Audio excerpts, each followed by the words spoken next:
What's up, everybody? This is Karak with ACG, and welcome to my top 5 things that Far Cry 5 Lost on Mars got wrong. This isn't a scientific list, of course, so I'm sure someone out there disagrees, but go ahead and put that in the comments on what you thought were the top 5 things, or what you thought they got right.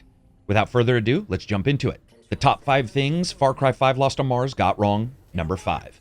Weapon diversity. You're on an alien planet running around with various enemies of all kinds and greeting them with the good old-fashioned Herc way, which is bullet first, questions never, and yet every time you get a new upgrade for the gun, it's like switching out the laces of your shoes for another color. And I know some people who probably get excited that they have some Shirley Swirlers neon shoelaces, but seriously, no one gets that excited. And that happens in Lost on Mars all the time. None of the guns actually look any different from the others. And sure, it might be easy to say that's because of the 3D printed origins, but that doesn't make a lot of sense because 3D printers allow for more uniqueness in design, not less. In fact, it's one of the technology's paramount strengths. Otherwise, they'd be called friggin' Lego machines.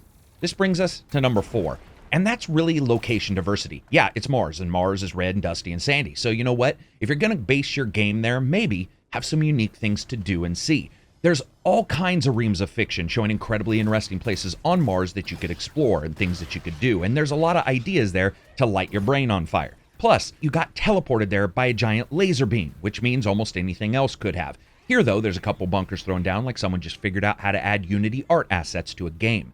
Many of the locations don't really make any sense for the alien antenna placement either until you realize it's simply there to radius your excursions and tie you into small circular areas so you can climb the Ubisoft patent pending tower and then grab the flag at the top. It's ridiculous. Where are the sprawling complexes, unique cave systems, and deep down alien hives? While we occasionally do get elements of each of those, it's still quite disappointing. And don't get me wrong, Mars isn't ugly to look at, but sometimes the question remains, why go to the Grand Canyon if you're just going to sit on its fucking edge and say, man, it'd be really cool to go down there? That brings us to number 3, which is a big one, and that's the sound of the guns. We really need someone to dive into this one of these days because there's a weakness in most laser beam kind of guns and the sound effects. And if we somehow went out and rated laser guns and the sounds and impact, I bet it'd be more than 80% sound like someone hit a xylophone and ran it through a guitar flanger versus a true good and thick sound. The power and violence of a gun is one of the best parts of a video game. Even if your favorite gun is the one on the weapon wheel that has the silencer, it's usually because all the other guns are like strapping the physical approximation of violence to your shoulder and saying, do your worst. But laser guns, beam weapons, and what have you all many times get the short end of the stick. Older games like Unreal 1999 and its siblings did a fairly good job with this. Unreal itself did as well, so did Prey, and many of the guns in the Mass Effect series. But I want a thick beam-like sound, one that has a sample that makes me get the feeling that I'm hefting up a small reactor onto my shoulder and trusting in a cheap 3D printer to make sure it doesn't vaporize me on the spot, but at the very minimum is making sure to eradicate my sperm like a popcorn maker. Number 2, do not be afraid of quiet times. That's what I said in Far Cry 5's review. Because Far Cry 5 is probably the only game you could be sitting in the title screen, and I wouldn't be surprised if you were attacked by a fucking bear. It's crazy town. It's like the action of 20 years of Marlon Perkins' nature films condensed into one day, and your face is the camera. But then you leap into Lost on Mars, and nothing. Now, some may think that means I want space bears. And true, who doesn't want space bears outfitted with fucking laser beams, hovercraft that can control with big space bear paws, and catching 4-eyed alien salmon in underground pools? But here, Ubisoft sort of takes a step back. They go from 11 in the original to 1 instead of maybe 5 or 6 at times, resulting in this odd start-stop style of gameplay that never really gets going, even with the aliens can detect your movement, soft sand locations.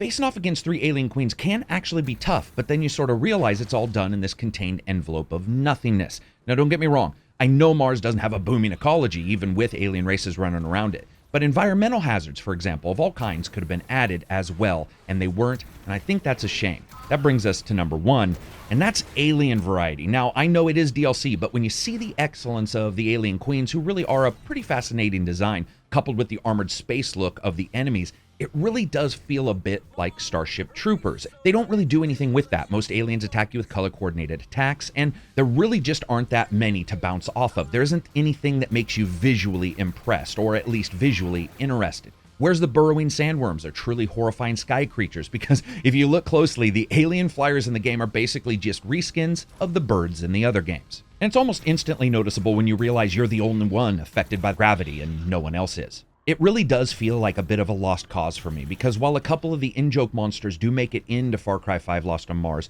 all these things, lack enemy variety, strange absence of environmental hazards, lackluster sound and design of the games, and the truncated level design means it's not a short burst of intense gameplay, but instead it plays out like a slog across an arid planet that trapdoor spiders hitched a ride to on the last rover. And I certainly get what some people are probably thinking. A good argument at times would be, hey, it's DLC. But that brings up the uncomfortable moment where you have to look at it and say, why choose a location in the first place if your goal was to do nothing with it? So that's it for me. I'd like to know what you guys think in the comments yourselves about the different things that were going on in Lost on Mars, if you played it or if you didn't.